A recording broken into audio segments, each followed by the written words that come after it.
Doyo! Hooyah! Doyo!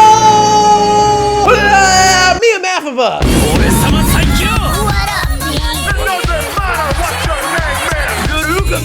It's time. It's time, everybody. That's right. Today's the day. I'm finally talking about that motherfucking game, Final Fantasy 15. Yeah. That's right, folks. The time is here. So I've made a bunch of videos about Final Fantasy 15 up to today, but the game is now out as of a few months ago, and I still haven't talked about it publicly. I haven't said shit about that game. So what amazing, unique opinion do I have? Well, I agree with a lot of what I've been hearing. I mean, some people are really saying that game was total dog shit.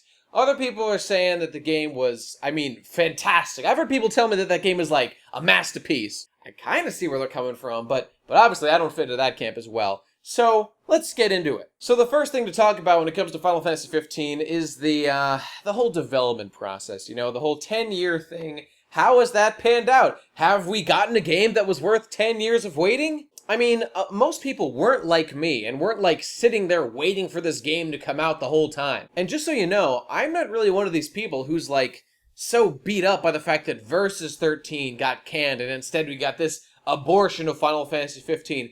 To be honest, I don't really care about that at all. I never thought they were going to be able to actually do in real gameplay on the fucking PS3 the things they were showing in some of those original Versus 13 trailers. You can't even do that kind of shit now, let alone 10 years ago when the game was announced. Yeah, I was a little sad when Stella got canned and instead we got Luna. But, that's really just a small point in the grand scheme of things. I am much more interested in just discussing the positive and negative aspects of the game we actually have. And of course, the process of development is part of that context, so there you go. So, okay, let's just forget everything else for a minute and answer the most important question of all.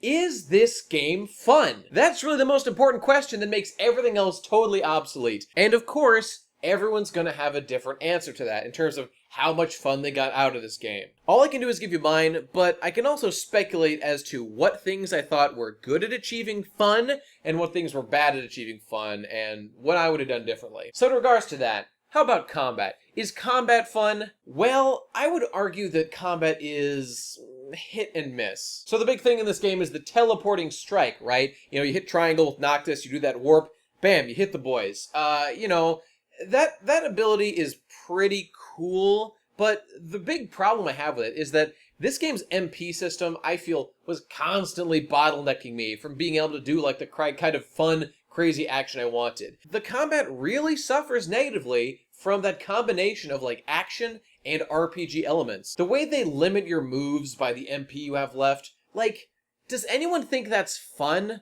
What are we achieving by this? This isn't some abstract thing like in one of the earlier Final Fantasies where you have to wait for your gauge to fill before you can attack. This is an action game. I mean, maybe this would have been more fun if I had done like the wait mode, maybe that would have worked out better. But I don't know. I played it action mode. That's the way that I feel the game is supposed to be played. To limit myself to the kind of turn-based combat when I have action combat available to me, like, feels weird and, not interested. Still, and the movement and strikes still feel floaty, just like they did when I first played the Platinum demo. I never played this game. Like, the whole time I've been playing this game, I've been saying to everybody, guys, Noctus controls like a fucking weirdo creepazoid man, and his attacks are incredibly unsatisfying. You just hold down circle to attack, and he just does his fucking little inane slashes with his fucking sword or whatever weapon he has. Oh my god, it fucking sucks. It is more satisfying to push the button one time and see Cloud go up and go, chink, and then retreat. You feel good about that, like your actions were doing something. Just to hold a button and watch a guy go, not cool, not fun. And that's what you do most of the time. It's either that or like hold down square so you auto-dodge, or, one thing that is kind of okay sometimes is when you press square at the right time to dodge perfectly, or to do parries. Like, the parry system is pretty cool. You guard at just the right time, and then you hit circle and you attack back. That's good stuff. That's like context-sensitive events that makes combat interesting. That's good stuff. One thing, though, that I do really like about the combat in this game, and that is the special moves you can command your other party members to do. Those I found incredibly satisfying. You'd watch them jump up, do their little attack thing, blow everybody the fuck up. And the great thing about those is the more you use them, the more they level up. Oh, I cannot emphasize enough how important that is. That gives you as a player an incentive to use your moves as often as possible, and it feels good to use them. That's perfect synergy. And they get more powerful as they level up, so mwah, beautiful. I think my favorite thing about that actually was when you occasionally got like a temporary party member, like Arania or Iris, when you would do like their special move, like Iris's fucking like Tifa style heel drop. Oh, fuck yes! Iris is the best girl. Fuck Stella. Also, and this thing's a little, like, harder to pin down exactly what the fuck's going on, but I am aware that, like, occasionally, when you and your party members are near each other, you'll do, like, a combo attack thing that you don't actually, like, control. It just kind of happens contextually. Like, that's cool. That's interesting stuff. Like, there is a downside because, like, you don't have control over it, so as a player, it's kind of annoying to have your characters, like, do something that you don't have control over, like, hey, well, why can't I just do that all the time? You know, that's sort of annoying. But in context, to me, like, that feels like a real evolution. If I had to pick one thing that's the most interesting out of this entire game, it would be that system. This, like, context-sensitive combo attack thing. Just really cool. The magic system is kind of awkward with the way you have to harvest materials. I hated doing that. Never really enjoyed it. Using the actual magic, though, was really fun. Throwing these little elemental bombs to create these giant, like, area of effect things. That was really cool. I liked that a lot. They were a little overpowered, I guess, but, you know, still good. Still liked them. The Armistice system, though, that's what's called, right? Armistice? You know, the thing where Noctus can summon the royal arms he's gathered and do this, like, big epic combo move. As a limit break, it was fine. It was, you know, kind of cool, I guess. I don't know, like, as soon as I used it, I kind of would just, like, spam attack. I don't know, I guess that's what you're supposed to do. It was fine.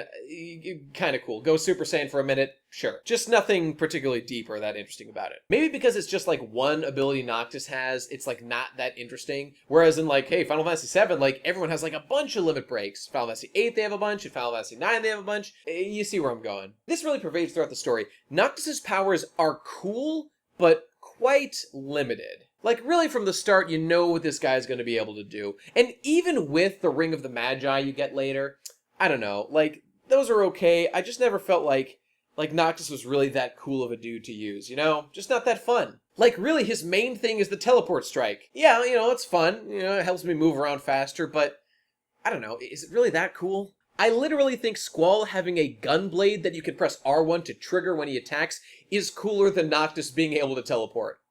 And you know what? That's a good segue into our next topic, the characters. Okay, so let me just say right off the bat, never liked Noctis. Just, you know, like, I felt like they were trying to make him fun. They were, like, trying to make him a bit upbeat. He just felt like, I don't know, like, so non-existent. Like, what are the character traits of Noctis? Like, he occasionally likes to joke around. Okay. He's trying to shirk his burdens, you know, like, being a prince is such a pain. I don't have to deal with this. He loves Luna, I guess, kind of. But then, like, in the story, like, there's other girls, like Iris, that he kind of shows interest in, too. So, like, how fucking committed is this guy to Luna anyway? I feel like that might have been done just to give, like, us, the player, you know, like, he's the player surrogate. We're gonna project ourselves onto him. We've got to have girls that he's interested in. This is, like, some anime, harem bullshit, and I don't care for it. Just like in Final Fantasy VII, that was done way better. Like, the start of the game, like, there's a bunch of girls to choose from, which is legitimate, because it doesn't feel like Cloud is, like, destined for any of these girls. But then later on, the game's like, okay, we've had our fun. You're with Tifa now. She's the chosen one. You know you want that shit. And they're right. I do. Oh my god, and fucking Luna. Oh, I don't know. Luna sucks, man. Every time she was on screen, I was like, oh no, it's a fucking Luna moment. My burden. My burden. I think the only time I liked Luna was, like, the first time we see her when she's out, like, healing people. Like, that's like the establishing thing. Like, oh, this is what Luna does. She heals people. Like, that's her thing. I don't know. And the rest of the time, she was, like, crying about not being able to get to Noctis. I don't know. I'm exaggerating a little bit. Like, she helped Noctis get Leviathan. She did the whole Trident thing. Spoilers, by the way. Spoilers. She died. It was sad. You know, that wasn't good. I never connected with the character. That's the criticism. I never connected with her, never really gave a shit. Some people I did eventually give a shit about, though, were the party members. And this is where all the best writing is. Prompto, Gladiolus, and Ignis. Those guys I actually gave a shit about. One thing the game does right, okay, without a doubt, is it creates your little boy band road trip dudes, and it makes you feel like they actually give a shit about each other. Like they're really working as a team to achieve this goal, and the little banter they have back and forth. Oh, this is another thing. This kind of dynamic way that banter will pop up every once in a while. Like, sometimes it'll repeat, but that doesn't really bother me. I'm aware there's limitations on how much you can realistically do with this shit, but the banter, man. The banter is not to be underestimated for how much it makes you give a fuck about these characters. Like in an older Final Fantasy, whenever they wanted to, like, have a character do something, they would, like, stop you in your tracks, have a cutscene. Once that's done, you're allowed to keep playing. But in this, they don't even worry about that. They just let you keep playing, and the guys just talk in the background. And I can, like, listen to that while I'm doing stuff. That's good. Please keep doing that. Just like everybody says, like, Prompto, he was annoying, shut up, I don't care. I was never that annoyed by him. But eventually, by the end of the game, I liked him. You know, he was cool. Even though he had that weird, like, backstory where, like, he's from Arcadia, and he's like a Magitech soldier, or like a clone, or like the son of one of the bad guys. I don't know, but they deal with it for like one scene, and then we're past it, so I don't know what the fuck that was about. Gladiolus was boring as fuck, and like his only defining characteristic was like, Noctus, you need to be tough. You need to be tough like me. Ha ha ha ha. He's French, by the way. I feel like I'm kind of shitting all these guys. But no, by the end, I did like Gladiolus. He's like a protector guy. You know, that's fine. And all that banter established that. He's a good boy. Ignis, though. Ignis was the best. Ignis was the best character in this game, with the exception of one I'm going to mention in a minute. And it's really not even due to him being particularly well written or anything. It's the actions he takes in the context of the party. Ignis is the one who gets everything done. Ignis cooks for the team. You know, the big cooking minigame throughout this whole game, that was dope, and I felt like every time I had a campfire and Ignis cooked for me, I loved him a little bit more. Fuck yes, Ignis rules. I like that despite being an honorable gentleman, he fights with, like, dual daggers. It's like, ooh, that's like a sneaky weapon. And the spear, and that was dope. And that guy drives the car all the time. Like, he's the one doing all the driving, because he's the one who can actually get shit done. Everyone else is a fuck-up. Ignis is the only one who can do things. And then there's that part after the Leviathan fight. Again, massive spoilers.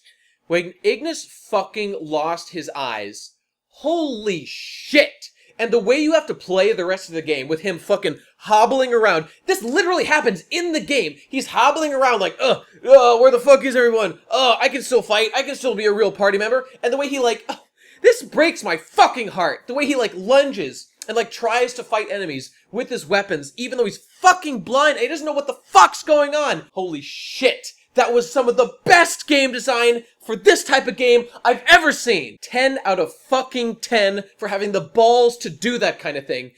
That's probably the best thing about this game right there. I fucking loved it so much. They build you up to care about Ignis. Like, hey, he's your cook. He's your driver. He does all this stuff. Then they fucking blind him. And the rest of the story is about, dealing with the fact that he can't see. But I love that the fact that even after he goes blind, he still unlocks new abilities. Things he can do despite being blind. Oh, I fucking love it! Alright, enough about Ignis. You get it. He's the best boy. I love him dearly. But my favorite character in this fucking game, without a doubt, is Iris. Iris is the best girl. All of the other girls are fucking garbage. A. Iris is cute as fuck.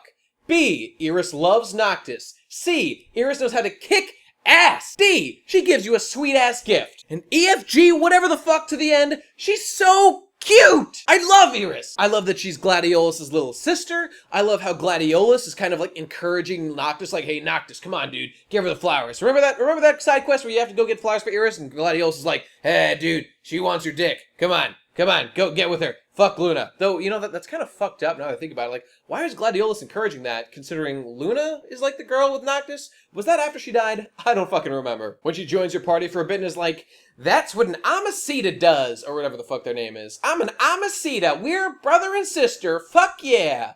She's got that, punk girl, dark teenage Kingdom Hearts vibe going for her. It's fucking great! And I want to say again, her special attack that has her do that fucking gigantic heel drop on enemies, I use that attack 50 extra times, even when we were past that part of the game, just because I fucking loved it so much. God damn, that was sick. Hey, here's the thing, glitches. Glitches in this fucking game. When I started this game, like, my water was bugged to fuck, and things just got fucked up all the time. Yeah, it was not good. It was not good. A lot of glitches. I don't really feel the need to talk about that much, but, get your shit together, Square Enix. What else? Hey, Ravis, right? Ravis, Luna's brother. Like, a lot of that dude got left on the cutting room floor, as I understand it. I know that in the patches, there's been, like, new information, or in, like, the DLC, there's, like, a new cutscene. Okay, let's talk about the DLC for a minute. So I haven't played the DLC, and I probably will, maybe in the future, haven't yet. I understand they're, like, fleshing out shit with the DLC. The Gladiolus one's out. I don't know if the Promptos one is out yet. Yeah, fuck you, Square Enix, for, like, hiding bits of the story. Like, it's like, so Gladiolus comes back at one part of the story with, like, an extra scar, and you're like, how the fuck did he get that? And, like, the way you find out how the fuck he got that is you buy the goddamn DLC, where you play as Gladiolus. I guess that's okay. Like, it's not essential to the story. What it feels like is, it's, like, weird. Like, why did Gladiolus actually have to leave? Like, isn't he supposed to be fucking guarding Noctus? Like, it felt artificial and forced then, and, I mean, am I wrong in that, like, it doesn't really give a good explanation for why I decided to fuck off in the DLC? I don't know. I only paid a little bit of attention to, like, a playthrough I watched.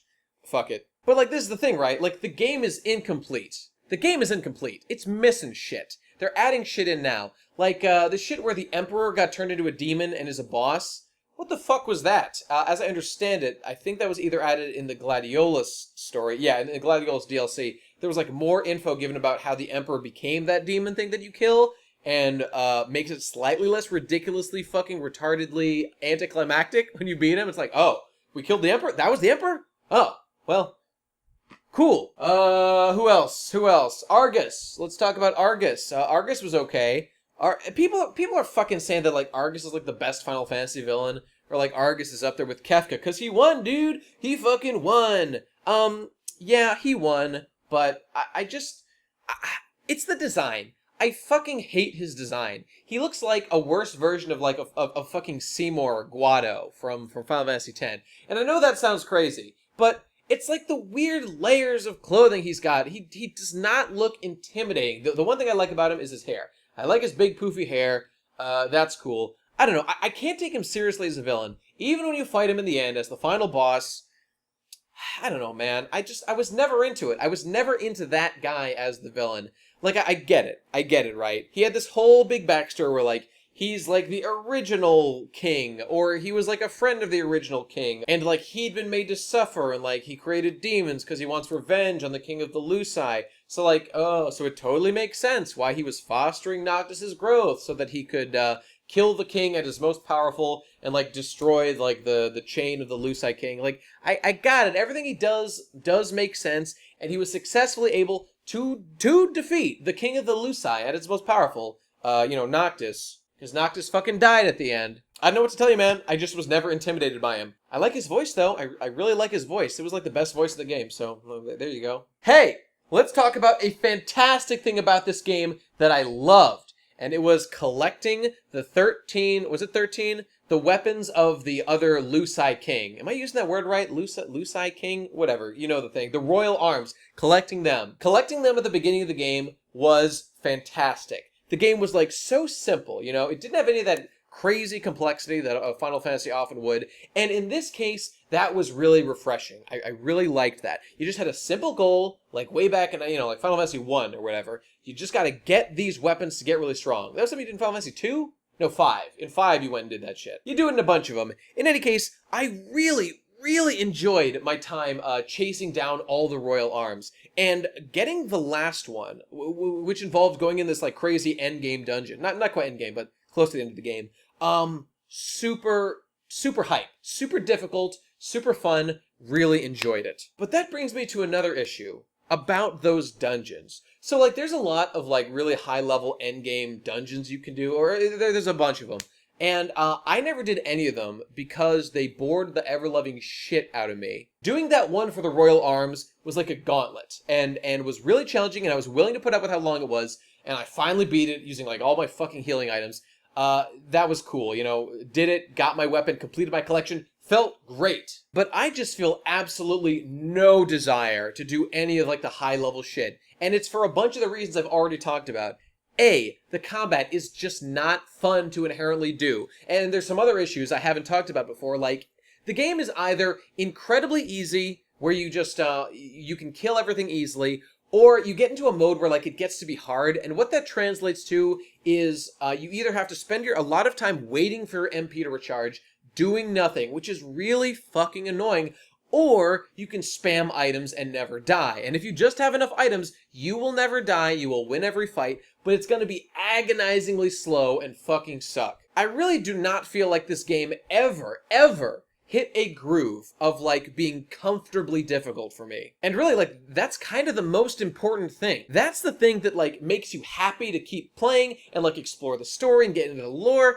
And it was just a fucking slog. And I'm a guy who loves grinding. In Final Fantasy 7, Final Fantasy 9, all the old shit, all those crazy esoteric RPGs, I love grinding. Not Disgaea though. I don't know why. I don't like Disgaea very much. But in this game, I don't know, like the combat just isn't fun. It's not a fun system for me to play. Something just felt off, man. Something felt off the whole time. I'll have to think about that more and reflect on what that exactly might be. Hey, BestGuyEver, what about the music?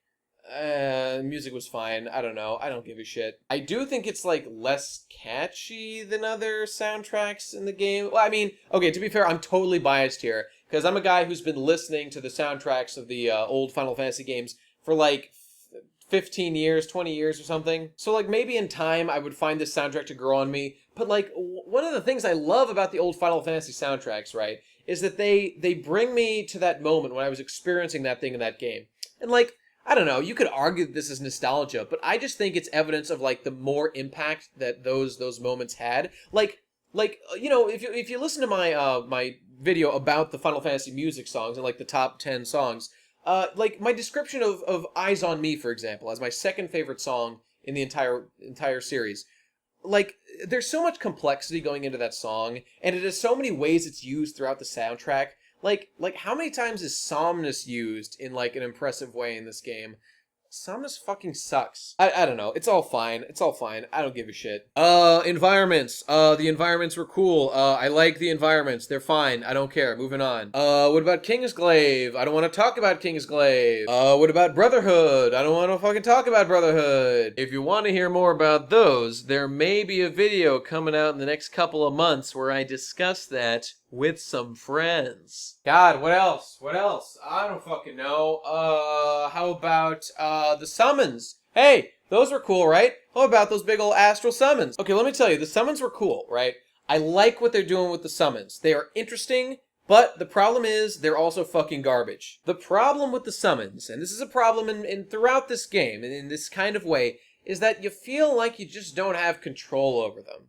They only activate when you're at low HP in like a desperate situation. They're kind of like the limit breaks of this game, I guess, in addition to the armistice.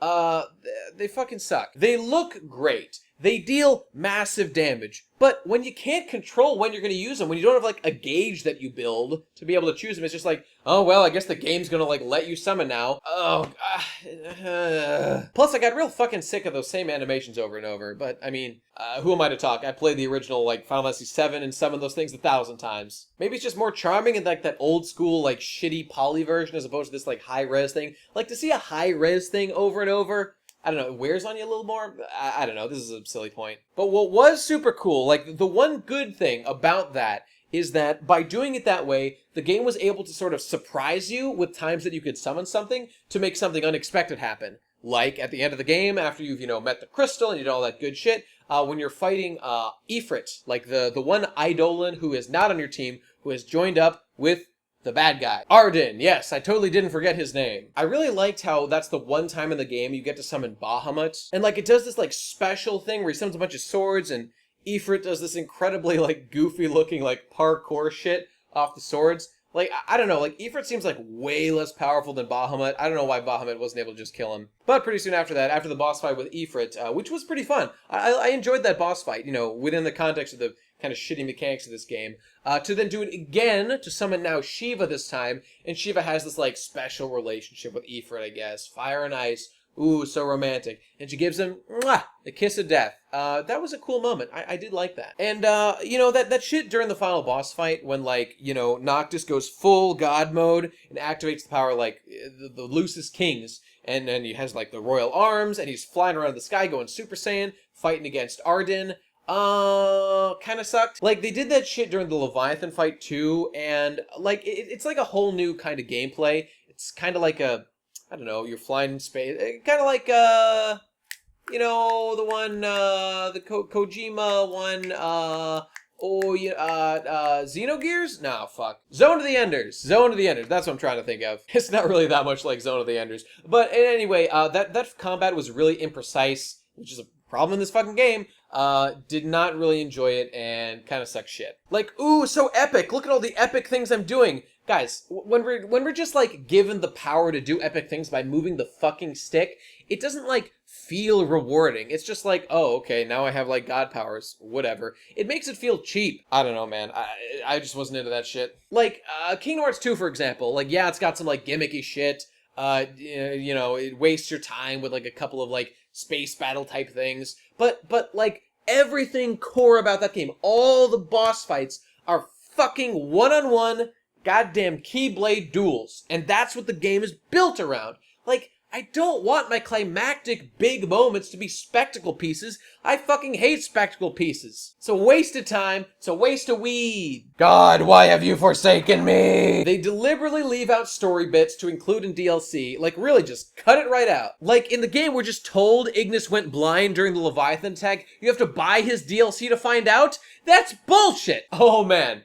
Can we talk for a second about fucking corporate sponsorships? Alright, I'm sure you guys have seen this by now, but, oh man, a lot of sponsorships in this game. Coleman Camping Equipment, everyone! Coleman Camping Equipment. And of course, there's the amazing one, that fucking Top Ramen shit. I mean, this is a pet peeve, okay? But Gladiolus, this giant Adonis, his favorite food is Top Ramen. A sodium-dense, simple carb, shitty snack. It's his favorite food.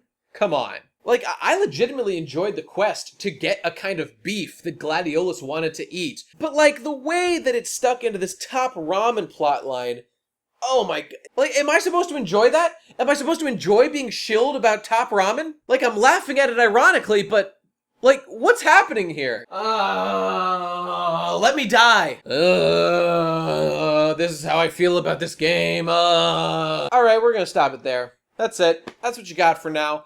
You know, I'll probably do something more detailed in the future, but, we'll see. It probably won't be the last you hear about Final Fantasy 15 for me, but, those are my initial thoughts, you know? I'd like to do some sort of, post-mortem after all the DLC comes out, and I can really dig into, like, what happened when, the whole timeline of buttfuckery. And, like, if they're able to, like, salvage this game somehow, like, expand it so that when the version that you play out of the box once all the DLCs come out, and, like, 10 years from now with all the patches and fixes, like, if that game is, like, great, like, that'll just be really interesting. And will be another reason why I hate modern games development and how they kind of segment developments out over years, months, days, whatever. As opposed to, like, buying a game, getting your experience, you're done. I guess I'm just stuck in the past, and I guess I'm just stuck in the past. That just ain't how it is anymore. Okay, that's it. Thanks for watching MIAMAFV. Hey, we don't have too many more of these left now, do we? Hey, remember everybody, go ahead and tweet me your questions for the MIAMAFV Q&A using hashtag MIAMAFV Q&A. Thanks for watching, everybody. Happy birthday. I'll see you next time. Bye!